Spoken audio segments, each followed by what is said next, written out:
aux Libanais, au Liban et dans la diaspora. Aujourd'hui, nous nous trouvons à un carrefour décisif dans l'histoire de notre nation, face à des défis sans précédent qui menacent notre existence même. Le moment est venu de mettre fin aux guerres régionales menées sur notre sol.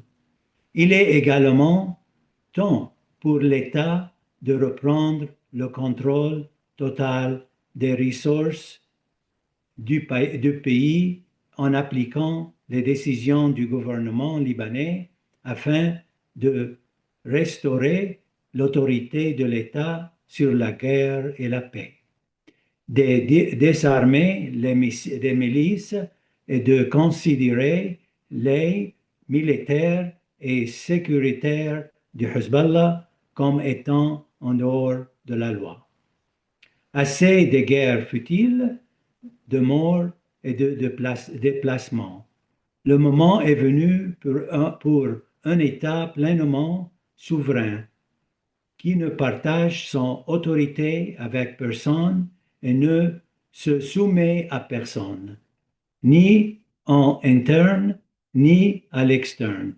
En conséquence, afin d'épargner le sang et d'arrêter la destruction systématique du Liban aux mains d'Israël et de l'Iran. Nous appelons à l'unité et à la solidarité.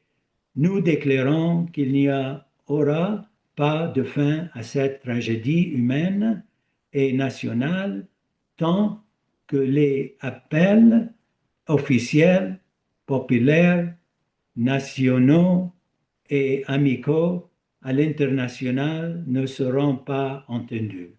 À savoir que le Hezbollah déclare sa séparation de l'autorité décisionnelle iranienne en revenant sous la protection et l'autorité de l'État et déposant ses armes et en les remettant à l'armée libanaise conformément aux résolutions internationales.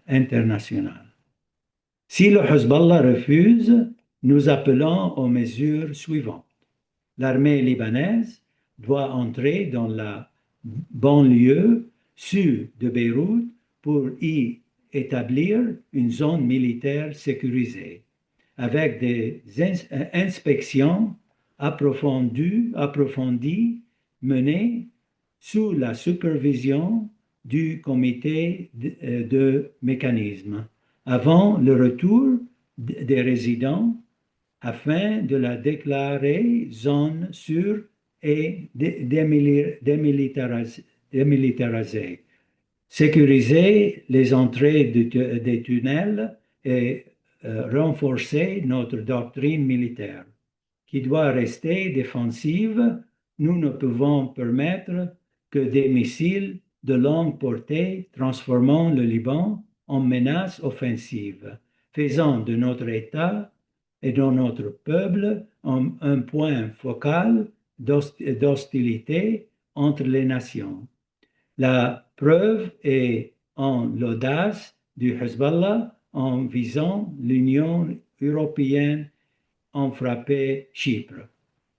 Le Liban doit se déclarer officiellement comme un pays occupé par l'Iran et par Israël et rompre ses relations diplomatiques avec l'Iran. Nous exigeons qu'Israël cesse toute action offensive et se retire de chaque centimètre de territoire libanais. La responsabilité de la tragédie des déplacés incombe au Hezbollah, soutenu par l'Iran, ainsi qu'à Israël.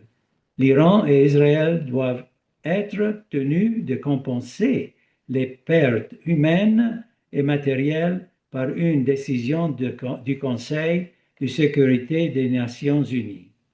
Libanaises et Libanais, où que vous soyez, dans les moments difficiles nous soutenons les uns les autres. Unissons-nous pour le bien de la nation et non contre elle. La tragédie nous rassemble et demain nous attend, à condition que nous reprenions notre pays de nos propres mains. Alors que nous appelons à l'unité, nous exhortons nos compatriotes chiites parmi nous à se lever contre ceux qui les ont privés et qui nous ont privés tout, de paix et de progrès dans notre cher Liban. À nos communautés à l'étranger, nous disons unissez vos efforts dans la défense et la coordination pour la souveraineté du Liban et aider notre peuple au pays. Enfin, si le courage est nécessaire pour faire la guerre, il est encore plus essentiel pour faire la paix. Préparons cette paix avec unité, courage et la tête haute, car toute surenchère s'est effondrée face à la souffrance de notre peuple opprimé dans les rues. Que Dieu protège le Liban et son peuple.